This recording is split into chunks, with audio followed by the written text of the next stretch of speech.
ఇది నేను రాసుకున్న ఒక కొటేషను మీకు చదివి వినిపిస్తాను. అనుభవిస్తున్న కష్టాల ముందు వదిలేస్తున్న ఇష్టాలెన్నో, గుర్తు వస్తున్న బాధ్యతల ముందు గుర్తులేని ఆనందాలెన్నో, మనసులో ఉన్న ప్రశ్నలకి జవాబు దొరకని రోజులెన్నో, ప్రేమించడంలో గెలిచి ఆ ప్రేమను పొందడంలో ఓడిపోయిన జీవితాలెన్నో. బహుశా ఇదే కదా జీవితం అంటే.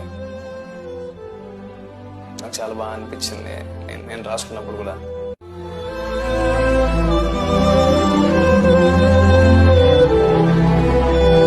ఇది నేను రాసుకున్న ఒక కొటేషను మీకు చదివి వినిపిస్తాను.